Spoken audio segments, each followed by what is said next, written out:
kegiatan ibadah jangan dulu balik, disiapkan infokus, ditayangin di gereja saya masuk Islam, syahadat. Oke, kita harus belajar ini. Allah Bapa itu yang seperti apa? Allah Putra itu yang seperti apa? Allah Roh Kudus itu yang seperti apa? Akhirnya, kenapa Yesus itu dikatakan Tuhan, sedangkan di Islam Nabi? Bahkan kalau ketemu saya nih, katanya, dia bilang ke orang-orang, bunuh aja sandang itu, katanya. Ya, saking ininya, tidak suka saya masuk Islam. Saya diancam dibunuh, diancam, diusir, segala macam. Kayaknya tidak ada apa-apanya gitu.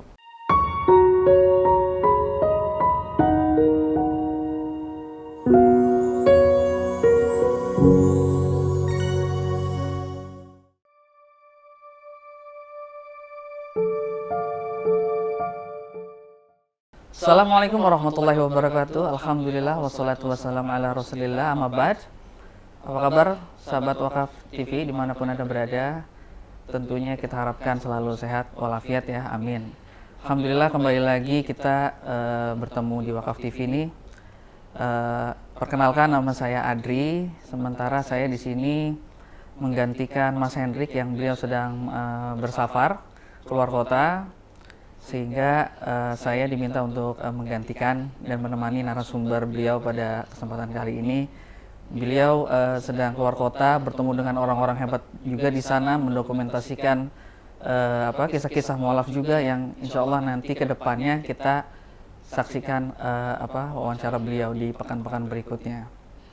Baik, para sahabat sekalian, insya Allah saya akan menemani sahabat wakaf semua kurang lebih 1 jam ke depan, dan bersama narasumber yang menarik tentunya kita bahas yang akan kita ulas kisahnya, perjuangannya menemukan Islam.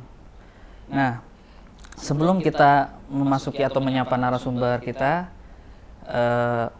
saya ingin mencoba mengingatkan kembali tentang saudara-saudari kita di Palestina, bahwa mereka jangan dilupakan. Kita hendaknya senantiasa berdoa kepada saudara-saudari kita yang di sana tertindas, terzolimi, bahkan yang terjadi adalah genosida, pemusnahan massal. Semoga mereka Allah lindungi, Allah berikan ketabahan, kesabaran kepada mereka, Allahumma amin. Amin. Baik, sahabat wakaf sekalian, narasumber kita masuk Islam tahun 2020. Beliau baru saja kemarin landing dari Kalimantan. Asal usulnya saya belum tahu nih, beliau dari mana nih. Cuma nanti kita tanya-tanya. Langsung aja kita sapa ya. Assalamualaikum, Mas. Waalaikumsalam. Nah, namanya siapa, Mas? Lupa saya. Nama saya Dominikus Sandang. Dominikus Sandang. Iya. Itu pemberian orang tua. Iya, pemberian orang tua. Masuk Islam tahun 2020 ya? Ya, 2020 bulan 3 tanggal 24. Masya Allah, itu masih hangat-hangatnya gitu ya. Masih umur 4 tahun ya? Iya, umur tahun, betul. Jadi menarik nih kita ingin tahu nih Mas Dominikus. Nama Islamnya udah ada? Sebenarnya nama Islam ada, cuma dipakai untuk di pondok saja. Namanya Muhammad Sandal Al-Fatih. Tapi ya teman-teman juga kalau udah tahu namanya kan, iya, panggilannya Mas Fatih. Mas Fatih ya, yeah. Insya Allah ya, Insya Allah. Jadi kita Mas Dominikus, oh ya asalnya agamanya apa? Mohon maaf. Kalau dulu itu agama Katolik. Katolik. Ya. Oh ya. Asalnya asli Kalimantan atau? Asli Kalimantan. Asli Kalimantan ya, Masya Allah. Oh iya, kita pengen tahu nih Mas, Mas Dominik ini mengenal Islam tuh dari mana gitu? Yang kita ketahui ya, ajaran Katolik kan sangat taat sekali ya, dari ajarannya semuanya itu orang-orangnya taat lah gitu. Bahkan di dalam keyakinannya pun orang Katolik tuh dijanjikan surga kan, dihapus dosa-dosanya kan. Betul. Kok mau gitu masuk Islam gitu, yang surganya itu kan tergantung amalnya, amal solehnya gitu. Ya memang masuk surga atas rahmat Allah ya. Yeah. Cuman kan Allah melihat amal solehnya kita gitu kan. Betul. Nah nih coba ceritain nih, awalnya tuh mengenal Islam tuh dari mana gitu. Masya Allah, alhamdulillah. Oke. Pertanyaannya ini ya, membuat saya teringat kembali perjuangan awal-awal masuk agama Islam. Jadi memang sebenarnya dari kecil itu saya sangat peduli dengan agama, yang namanya agama ini. Kenapa? Karena memang manusia lahir tentu ada kematian. Nah, ya, betul. Justru yang saya mau lihat itu seperti apa sih kematian yang terbaik itu. Nah, kalaulah seandainya saya lahir di dunia, tapi ya biasalah pemikiran orang-orang ya pengen kerja, pengen nikah, akhirnya ekonominya mapan ya kan. Setelah itu apa harapan selanjutnya ketika udah tua? Ya udah lengkap nih semuanya, udah oke lah. Secara ekonomi sudah lengkap semuanya. Bisa nggak sih memikirkan atau menghadapi sebuah kematian dengan ria gembira? Jadi nggak dengan sedih gitu kan? Nah, tapi masalahnya kebanyakan yang saya lihat orang-orang takut menghadapi kematian. Takut untuk tidak membawa hartanya mungkin, ataupun tidak dengan membawa orang yang tercintanya, bahkan keluarga tercintanya. Nah, dari situlah saya melihat banyak-banyak kuburan. Saya lihat, oh begini ya, kuburan itu gersang, sepi, sampai dilihat berkali-kali. Iya, menyeramkan ya rupanya. Jarang datangin orang. Nah, jadi kepikiran kan, aduh gimana ya, kayaknya rasanya tidak akan lengkap kebahagiaan ini kalau tidak melihat hari akhir nanti. Nah, justru sebenarnya ketika saya mendalami agama saya sebelumnya, ya memang betul dijanjikan akan masuk surga. Nah, masuk surganya itu tidak seperti yang Islam bahkan. Kenapa?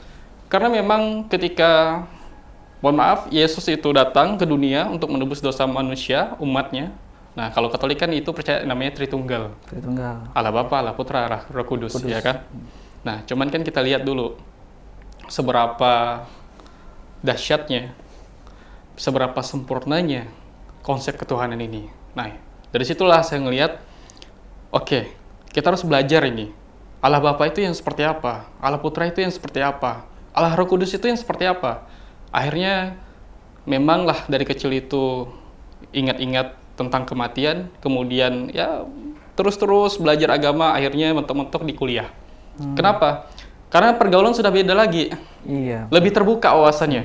Teman-teman udah banyak yang muslim. Habis itu kalau mau ajak diskusi pun mudah. Untungnya diskusinya waktu itu di tahun 2019 kebetulan punya teman aktivis juga. Alhamdulillah aktivis yang di agama muslim.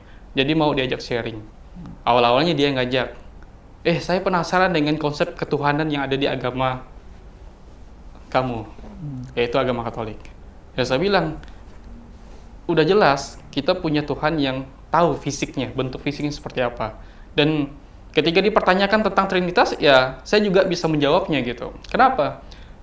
Misalkan contohnya, nah ini saya di dalam satu forum, saya dosen dan beberapa teman-teman yang agama Katolik itu membicarakan tentang Al-Quran. Jadi kami juga bedah Al-Quran nih ceritanya. Islamologi. Iya. Jadi kami membandingkan antara kitab Quran dengan kitab yang Katolik. Kitab suci lah. Nah, ketika kita bandingkan ternyata banyak kesamaan nih. Banyak kesamaan. Nah, ya macam-macam lah. Kayak Ibrahim tadi. Jadi Abraham. Misalnya gitu. Kalau kita dulu bilangnya. Ismail. Habis itu Yusuf, Joseph. Nah, tentang Maria juga ada gitu. Cuman yang endingnya adalah ternyata Islam menganggap Yesus ini hanya seorang nabi gitu, tidak menganggap Tuhan. Kenapa? Karena muncul nabi terakhir namanya Nabi Muhammad, kayak gitu. Akhirnya dari kenal di situ. Ya dari situ mulai kita belajar gitu, mulai terbuka. Ya ini juga dipancing ternyata. Ya Allah sudah menakdirkan ini kan, tentunya. Akhirnya tidak lama setelah itu kami belajar. Berpikirlah meninggalkan ini. Di perjanjian lama itu babi itu haram.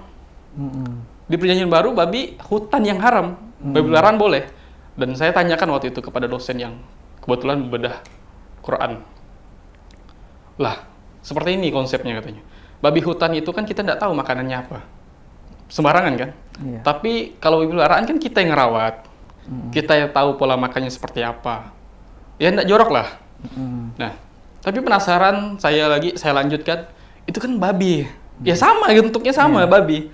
Nggak bisa juga kita bilang ini babi ya peliharaan, itu babi hutan. bentuknya sama kan. Nah, gini aja katanya. Babi hutan itu kalau dipelihara bisa dimakan udah katanya. Ini nggak logik. Satu, udah mulai bertanya nih. Iya. Kedua, yang saya tanyakan adalah waktu itu, kenapa Yesus itu dikatakan Tuhan, sedangkan di Islam Nabi? Ternyata Yesus ini Tuhan, begini konsepnya, Trinitas itu katanya. Kan saya tanyakan tentang Trinitas kan. Allah Bapa itu ada di surga.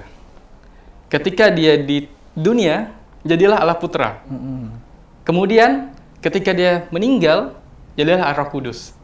Nah, jadi kayak ini kan ada malaikat Gabriel kalau di agama Katolik, bukan malaikat Jibril ya kalau di Islam ya. Iya. Nah, jadi dia yang ini apa menyeting semua kayak event jadinya. Ya Bapak tuh bilang, tolong carikan keturunan Daud yang masih perawan. Nah, muncullah Bunda Maria waktu itu, Bunda Maria. Oh ini dilaporkan sama ini kan atasannya Allah Bapa tadi. Allah Bapa bilang, nah nanti di situ saya akan menjadi Allah Putra. Allah Putra itu berarti nanti jadi manusia. Nah disitulah konsep penebusan dosa nanti.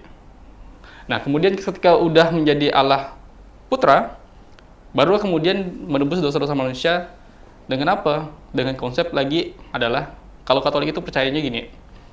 Ketika Yesus itu mencontohkan dia udah mati di kayu salib, akhirnya kan bangkit lagi pada hari ketiga. Nah, jadi sebelumnya itu ada cerita di mana ketika manusia itu mati, nerakanya itu di kuburan, udah. Jadi konsep neraka itu di dalam Katolik sendiri itu, di dalam kitab suci itu, ya kuburan itu neraka.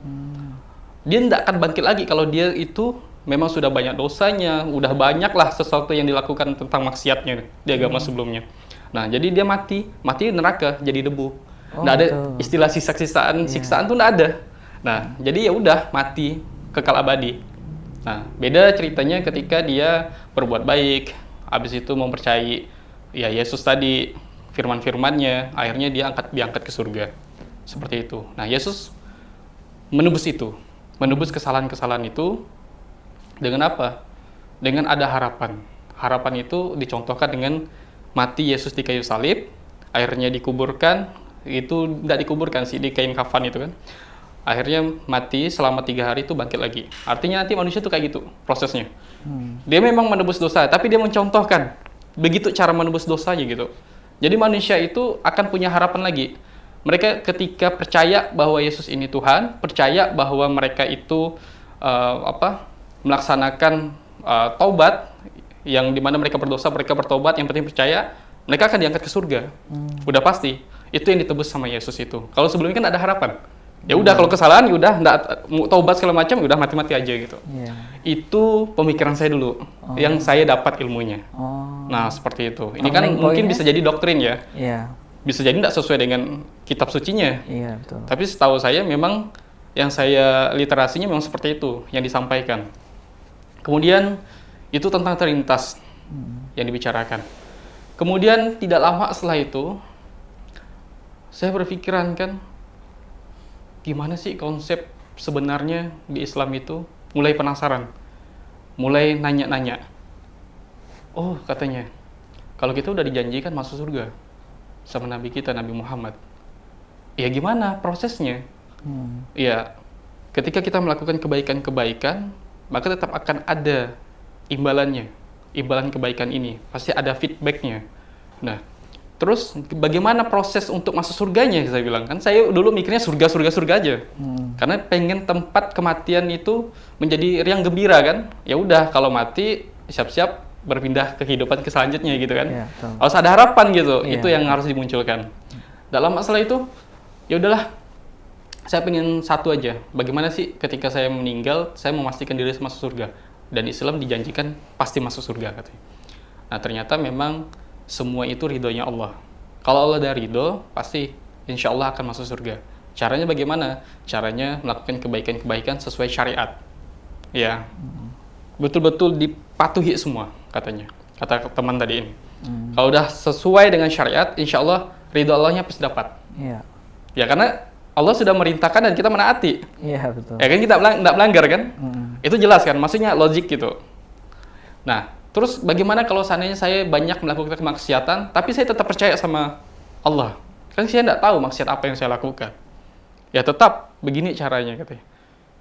Kamu akan dicucikan dulu di api neraka gitu, sesuai dengan kejahatan-kejahatan. Karena memang amal kebaikanmu kurang. Makanya dicuci dulu sampai bersih, kemudian angkat ke surga.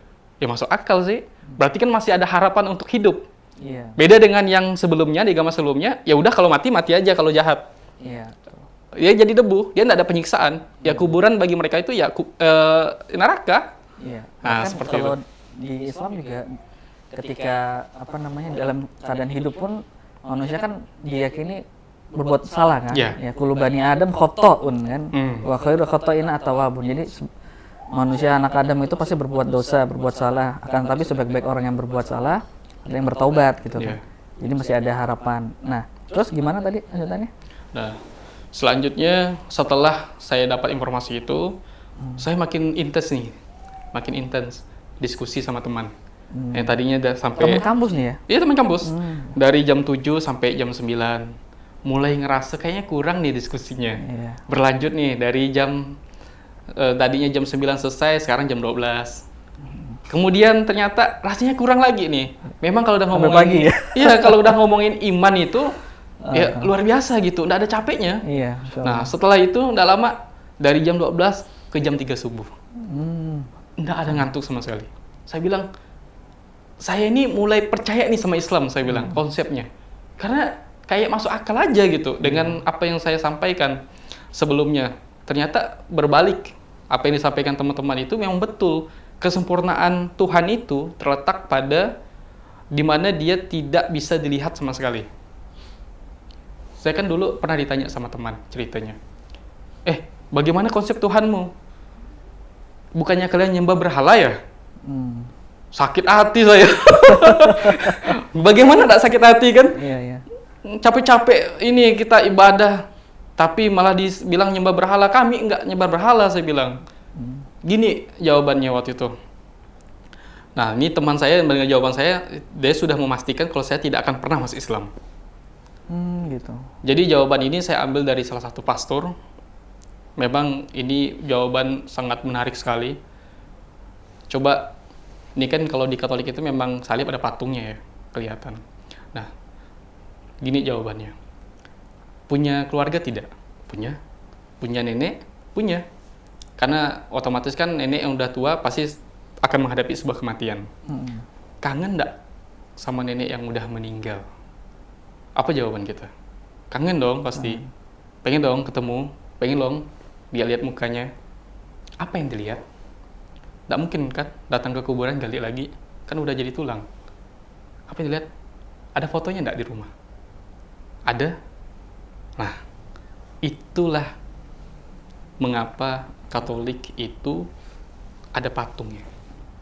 Melihat historinya, melihat ya perjuangannya ketika memikul kayu salib.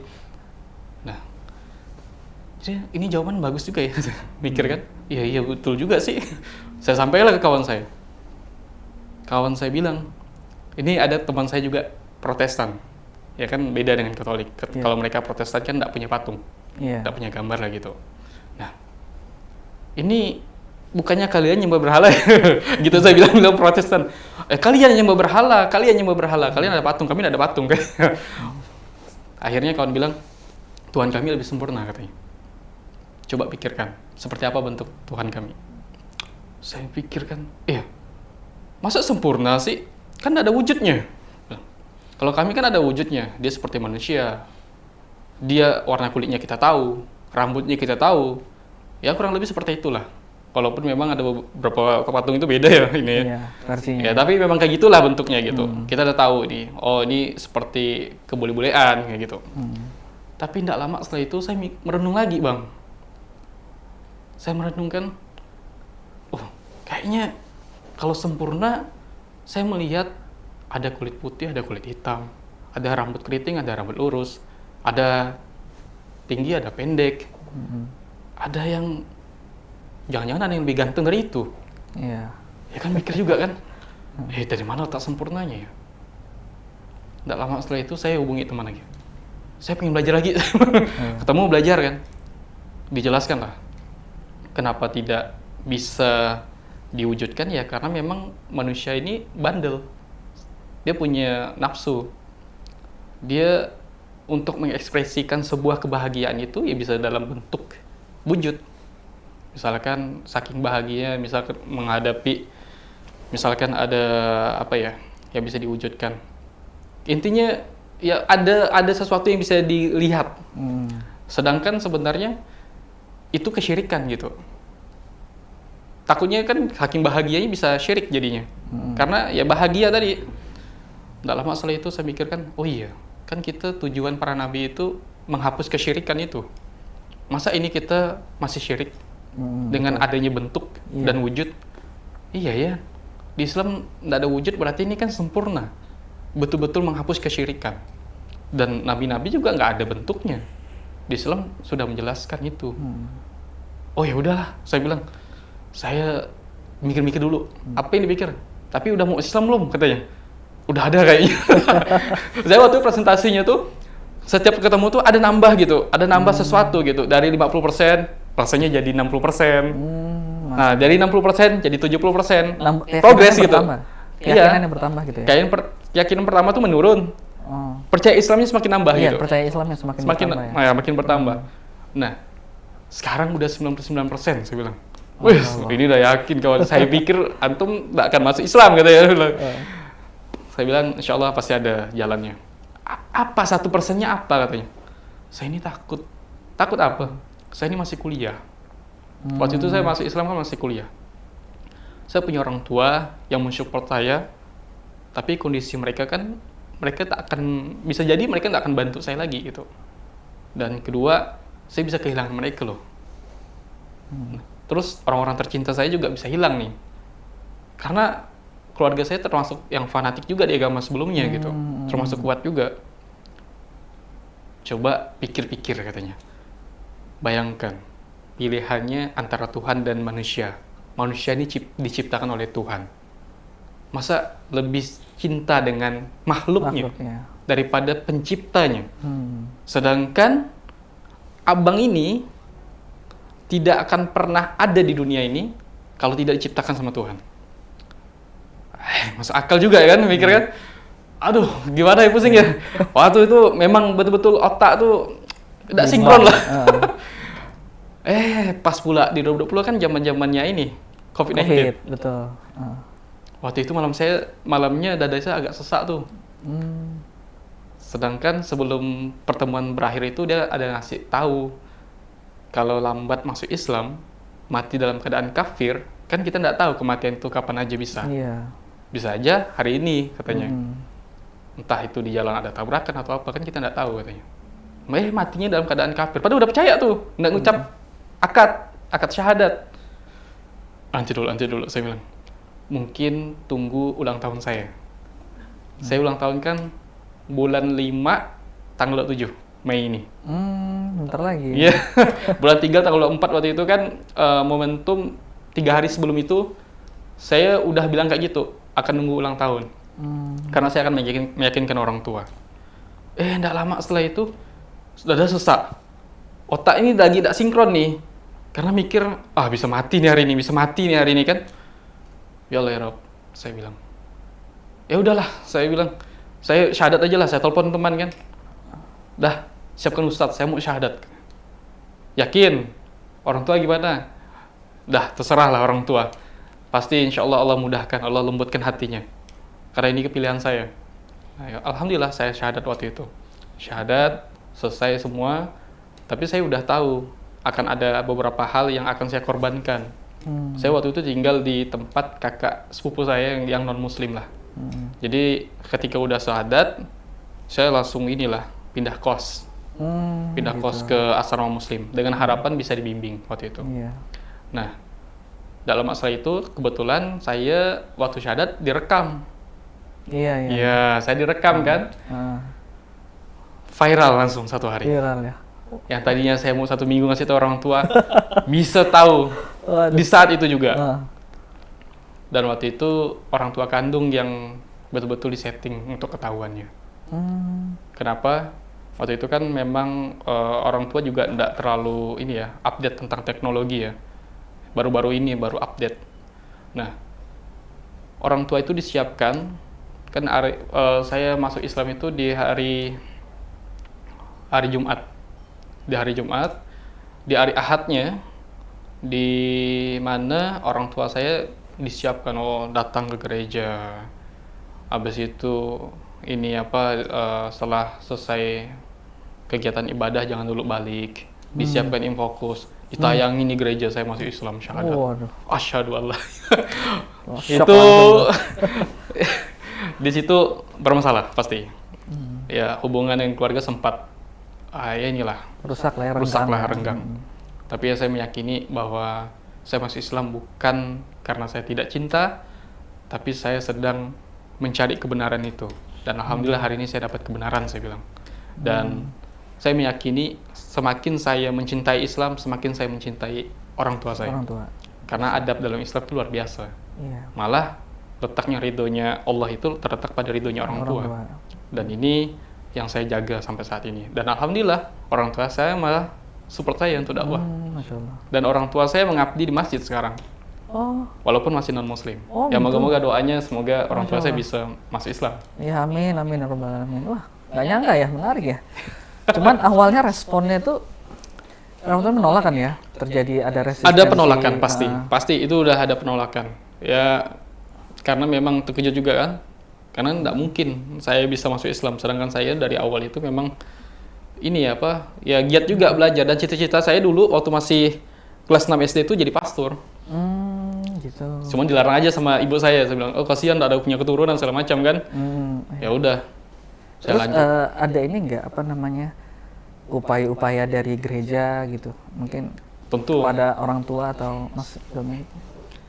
Alhamdulillah waktu itu izin saya sampaikan, tapi bukan menjelekkan ya, tapi menyampaikan ini kan channelnya Muslim.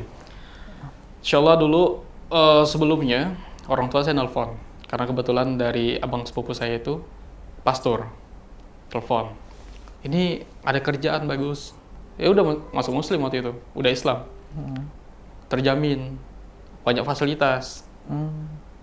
Nah, kalau saya mau waktu itu ya mungkin saya nggak akan ada di Islam. Cuman saya alhamdulillahnya ketika 1 minggu di asrama Muslim tadi, saya langsung mondok. Saya masuk pondok pesantren, menenangkan diri, menguatkan tauhid saya, menguatkan ya inilah tentang hubungan saya sama Allah. Yang pastinya baca Quran, bisa baca Quran kayak gitu. Nah, saya bilang saya nggak butuh itu. Ditawari tetap. Karena kan kita ada linknya kan. Nah, tapi ya setiap saudara pasti ada upaya. Karena upayanya ini kan ya saya dulu sempat ini juga dibenci beberapa orang. Dan itu orang-orang terdekat saya. Bahkan kalau ketemu saya nih katanya, dia bilang ke orang-orang, bunuh aja Sandang itu katanya. Ya, saking ininya enggak suka saya masuk Islam. Itu kalau boleh tahu tawarannya itu berupa materi tentunya. Materi ya tentunya. Biasanya. Nah, jadi Bang, ketika mereka benci sama saya malah doakan. Nah, itu yang terbaik bagi saya. Sampai saat ini saya rasakan manfaatnya. Ketika orang-orang benci sama saya doakan langsung. Ya Allah ya Rabb, saya bilang. Saudara-saudara saya, keluarga-keluarga saya, orang-orang yang saat ini benci sama saya, bisa jadi orang ini yang paling sayang sama saya. Kenapa? Karena ketika saya masuk Islam, itu kan otomatis saya berpindah keyakinan dari keyakinan mereka. Berarti mereka ini sayang sama saya sebenarnya. Cuman ya mereka tidak terima saya tuh masuk di agama Islam. Lembutkanlah hatinya, mudahkanlah urusannya, datangkanlah hidayahnya. Kalau tidak, orang-orang ini keturunan-keturunannya. Nah, itu doa yang pertama. Doa yang kedua, saya bilang, ya Allah ya Rabb, saya ini sudah dewasa masih Islam. Tentunya sangat sulit untuk baca Quran. Lidahnya tidak tahu gimana, sekeras apa bentuknya. Tapi ya Allah, mohonlah ya Allah, mudahkan saya untuk baca Quran. Saya mikir-mikir masuk Islam nih karena tulisan Arab itu, tulisan ini ya kayak ini ya kan, apa keriting apa gitu. Ya, saya takut gitu. Saya takut nggak bisa betul-betul membaca Al-Quran. mudahkan ya Allah. Itu yang kedua doanya.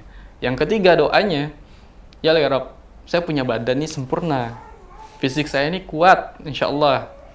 Saya punya cita-cita ingin berjuang di agama Allah. Iya. Terus ini tiga-tiganya terkabul dalam waktu 6 bulan.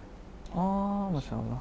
Pertama, saya datangi keluarga satu persatu yang tidak suka sama saya salamin, saya tanyain kabar. Habis itu ya silaturahmi lah, walaupun mukanya masam tapi kan diterima. Lama kemudian terbiasa, normal sekarang, alhamdulillah. Malah kayaknya saya makin dekat dengan beberapa orang yang tadinya tidak suka sama saya. Nah, terus yang kedua, baca Quran. Karena rutin, alhamdulillah dapat ustadz yang tepat juga. 6 bulan saya udah Iqra 6. Masya Allah. Alhamdulillah. Nah, terus selanjutnya berita sangat bahagia itu 1 tahun baru terkabulnya. Saya ikut berdakwah membantu para mualaf di dalam Kalimantan Barat. Dan sekarang Allah pakai tenaga saya, pikiran saya untuk menggerakkan sebuah yayasan yang saya juga ketuanya. Yayasan apa itu? Yayasan Saudara Seiman. Memang fokus untuk ngurus mualaf. Karena saya balas dendam nih ceritanya. Balas dendam. Waduh. Balas dendam. Oh, yang dulu-dulu ya mungkin ya. Enggak, saya balas dendam gini, Bang. Gimana? Saya masuk Islam, saya bingung sekali. Maksudnya administrasi saya lama gitu kan. Jadi susah benar keluar identitas saya yang Islam. Yang kedua, saya dapat pembimbing juga susah, binaan Islam ini susah. Akhirnya saya ujung-ujungnya inisiatif masuk pondok pesantren.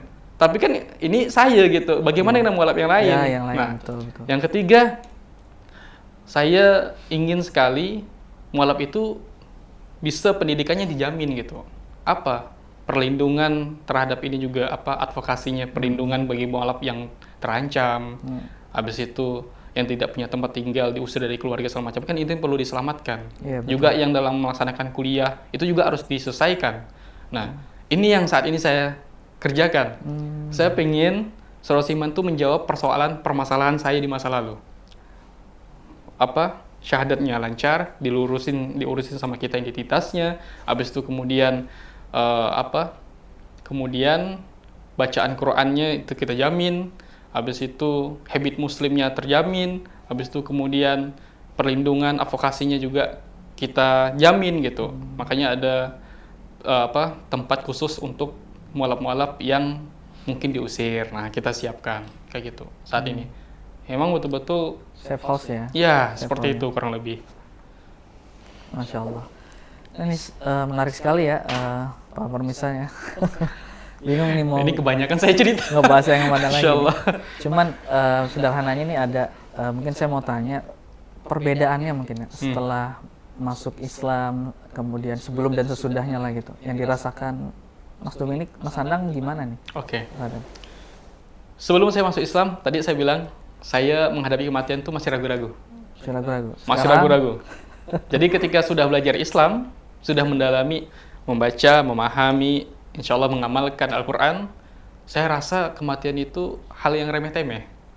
Apa remeh-temehnya? Kayak ya udah, kalau kita mati hari ini, kita akan ada kehidupan selanjutnya udah. Iya, jadi ada kepastian berarti. Iya, ada kepastian. Kepastian itu yang saya dapat di Islam. Nah, betul. Tujuannya ya, tujuannya jelas ya. Ya, Masya Allah. Kemudian tadi sebelum masuk Islam, bagaimana perjuangannya, hiruk pikuknya ini setelah masuk Islam ada nggak nih tantangan, hambatan yang dialami? Kurang detail nih kayak tadi menjelaskan tentang perjuangannya, dakwahnya. Setelah masuk Islam ya? Iya, setelah masuk Islam. Insya Allah. Setelah masuk Islam, tentu tadi yang saya bilang dibatasi. Kan saya masih kuliah waktu itu, semester 5 kalau salah. Saya masuk Islam semester 5, tentu butuh biaya juga untuk semesteran. Tapi ya nggak tahu kenapa ya, hati saya langsung bilang ke orang tua saya, Mak, Pak, mulai saat ini nggak usah transfer abang lagi untuk uang kuliah. Uang jajan juga nggak usah ditransfer. Kenapa? Mama sama Papa sudah terbebani. Kenapa? psikologisnya orang tua kan terganggu ketika saya masuk Islam. Ya udah, ini saya coba cari rezeki di Islam. Saya bilang, insya Allah saya yakin ketika saya masuk Islam rezeki dari Allah itu akan deras mengalir. Masya Allah. Nah, ya dari pondok pesantren, tidak lama setelah itu saya jual motor waktu itu. Motor satu-satunya saya jual untuk modal usaha. Jadi modal usaha saya ya jualan gerobak gitulah, jualan jus, jualan es krim juga. Ya memang untungnya tidak seberapa, tapi ya bertahan gitu. Dan alhamdulillah untuk uang kuliah pun tercover gitu. Tentu dengan ada bantuan orang-orang baik juga salah satunya. Nah waktu itu saya juga jadi relawan di salah satu yayasan yang insya Allah mengcover uang kuliah saya. Tapi untuk hariannya kan enggak. Nah ini yang saya cari usahanya gitu. Alhamdulillah, Masya Allah, tabarakallah.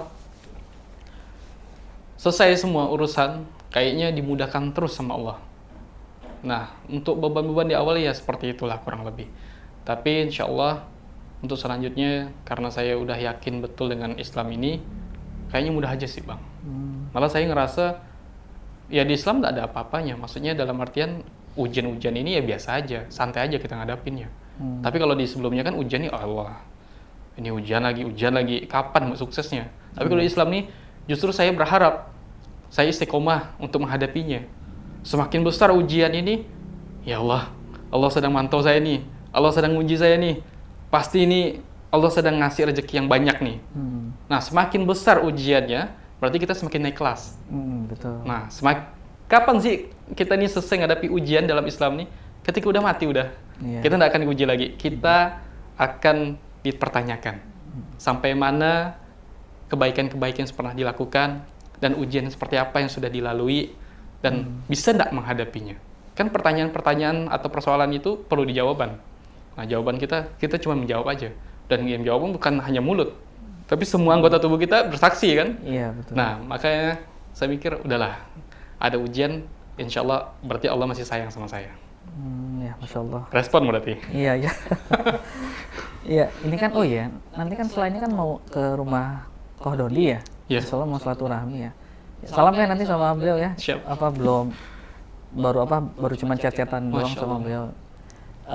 Berkaitan, jadi ingat Koh Dodi juga ingat ini, kan beliau memperdalam ilmu kristologi ya, tematik dan sebagainya. Yang saya ingin tanyakan nih, ada nggak kejanggalan dari Mas Dominikus terhadap agama sebelumnya, mempertanyakan gitu ayat ini, maksudnya di Bible ya, entah di PB atau PL gitu, Perjanjian Lama atau Baru, ini ayat ini janggal buat saya gitu. Ada nggak beberapa ayat gitu yang pada saat itu gitu? Iya. Kalau untuk beberapa ayat yang membuat paling janggal itu memang ada. Itu berkaitan dengan itu tadi tentang keesaan, ketuhanan. Karena memang dulu terus terang salah satu penguat saya masuk Islam itu, saya nonton channelnya Dr. Zakir Naik. Waktu itu Dr. Zakir Naik itu ya bukan menantang ya, tapi lebih mempertanyakan ya. Dia bertanya ke umat Kristen, di mana Yesus mengatakan dirinya Tuhan di Bible. Dan saya termasuk sakit hati juga waktu itu. Saya lagi mendalami soalnya. Saya lagi baca kitab, lagi istiqomah, karena saya punya target sendiri untuk baca kitab ini. Kenapa? Saya itu sudah punya target di umur sekian saya harus taat. Jadi dulu memang tidak ada ngomongin tentang amal soleh. Tapi ya berbuat baik aja gitu. Tidak tahu konsep amal soleh yang seperti apa yang diterima itu tidak tahu. Intinya berbuat baik dan dijamin masuk surga, udah itu aja dulu kan. Nah, memang tidak ada gitu. Dan bagi saya memang tidak ada Yesus mengatakan dirinya Tuhan di situ. Bahkan kalau dilihat-lihat, kebanyakan memang ya itu tentang mengesahkan Allah, dan Yesus sendiri pun mengarahkan itu gitu. Dan dari semua nabi itu ya satu intisarinya, mengesahkan Tuhan yang sesungguhnya. Pun di perjanjian lama juga bukan Yesus, Yahuwah. Makanya timbul saksi-saksi Yahuwah kan. Nah, kenapa? Mereka juga tidak setuju dengan konsep Trinitas. Nah, berarti kan ini masih ada perdebatan. Dan memang kalau dilihat dari kitab ini kan muncul dari 1600-an tahun ya. ya 1513-an sebelum Masehi lah. Jadi memang kalau dilihat, ini kan memang karangan beberapa orang pengikut Yesus. Dan kalau dilihat kan ada perjanjian lama itu lebih kepada ini ya, Ibrani. Ya, Kalau tanah. kalau perjanjian baru ini kan lebih Yunani. Iya. Nah, jadi menurut saya ya nggak bulat gitu.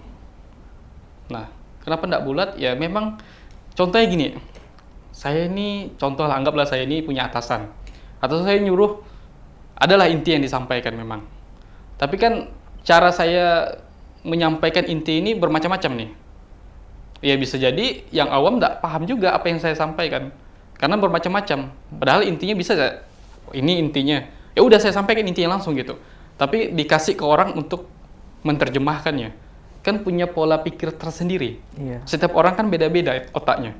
Jadi dia punya cara untuk menyampaikannya masing-masing, seni lah ya. Nah, ya bagi saya nggak bulat jadinya. Intinya jauh jadinya. Ya kalau Quran kan jelas. Dia tulisan Arab itu memang sudah seperti itulah bentuknya. Ada nggak kita dengar mereka, kalau ahli kitab adalah ya. Tapi kalau tafsir kitab ada.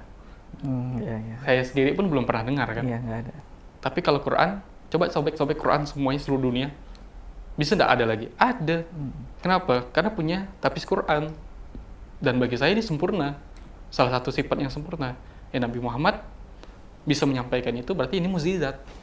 Nah, Umi lagi ya. iya. Tidak bisa baca tulis. Ini yang saya bilang nyontek dulu kan. Ternyata nggak bisa baca tulis. Kaget dulu ya zaman. Kaget dulu.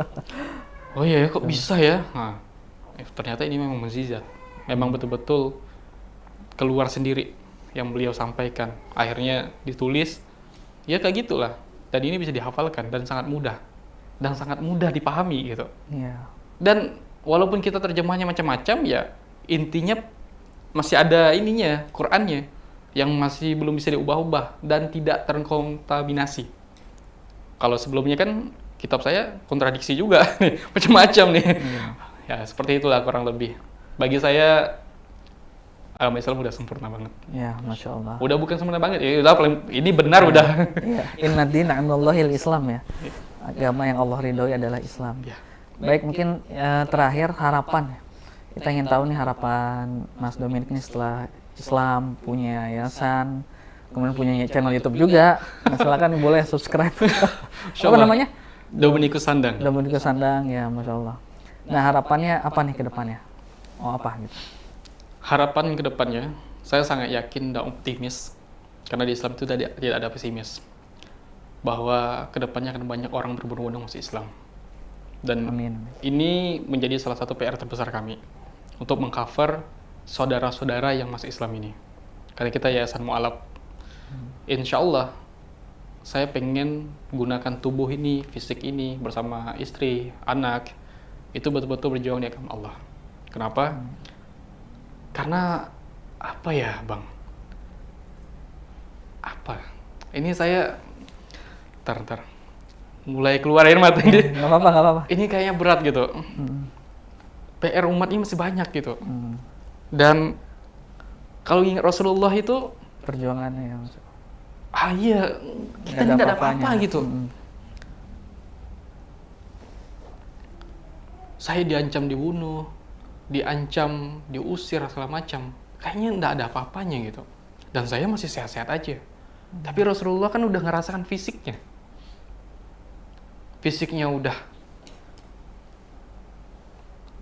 sering dibully, dilempari, kotoran juga. Tapi hatinya, kelembutannya, kayaknya jujur aja, saya bukan siapa-siapa gitu. Dan saya pengen gitu ambil bagian dari dakwah-dakwahnya beliau.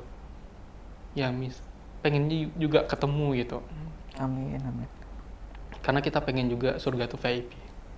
Jadi saya yakin ketika amalan-amalan yang disukai sama Rasulullah, kita akan ketemu nanti insya Allah di akhirat. Amin. Karena Rasulullah sudah menjanjikan kita umatnya untuk masuk surga. Nah, tapi sekali lagi, sebenarnya yang kami kejarnya bukan surga. Yang kami kejarnya ridhonya Allah. Kami percaya ya penuh bahwa insya Allah ke depannya apapun amalan kita lakukan, apapun profesi kita masing-masing, selagi kita mendekatkan diri kepada Allah, selagi kita menyampaikan walaupun satu ayat, insya Allah Allah mudahkan. Strong way dari saudara Siman itu ya Quran surah 9 ayat 11. Nah di situ memang kita lihat orang-orang yang melaksanakan sholat, menunaikan zakat, yaitu saudara kita gitu. Jadi harapan kedepannya untuk semuanya tetap bergerak, jangan sampai ya netes, tumbuh berkembang lah. Jangan sampai down. Fitnahan segala macam itu ya biasa aja lah. Rasulullah juga udah biasa itu gitu. Iya. Itu aja sih. Iya, Masya Allah. Baik, Mas Dominikus, Mas Muhammad Sandang Al-Fatih. Masya Allah. Bagus namanya, sahabat wakaf. Masya Allah, saya ucapkan terima kasih nih Mas Dominik atas sharingnya tentang kisah perjuangannya yang tidak mudah ini. Kita semua jadi mengerti arti kesabaran di atas keimanan yang kokoh itu seperti apa.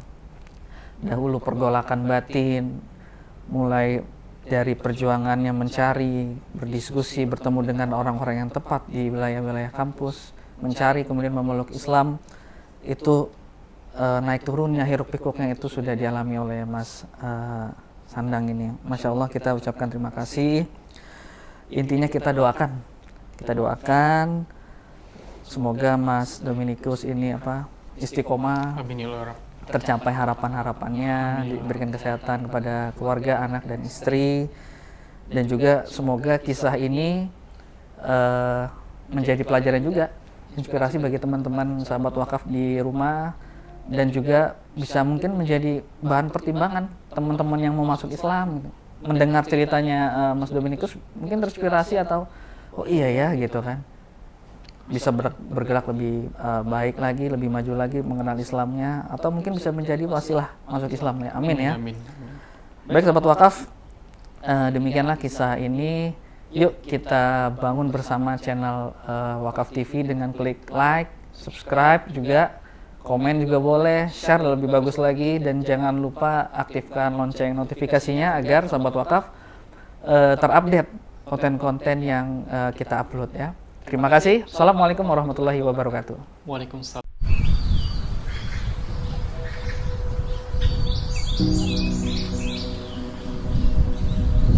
Di Talawid Kampung Pesantren ini terletak di Kecamatan Kendahe, kurang lebih dari pusat kota Tahuna 30 menit, di sebelah utara kota Tahuna, dan 100% di Kampung Talawid ini Muslim.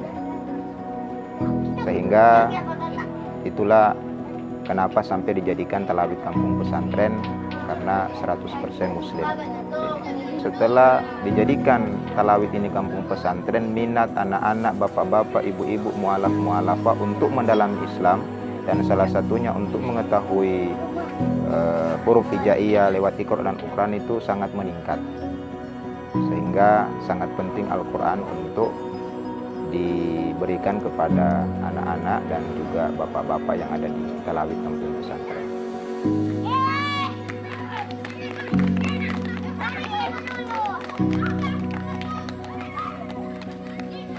Itu 1 bulan sudah ada 5 yang robek, karena memang anak-anak.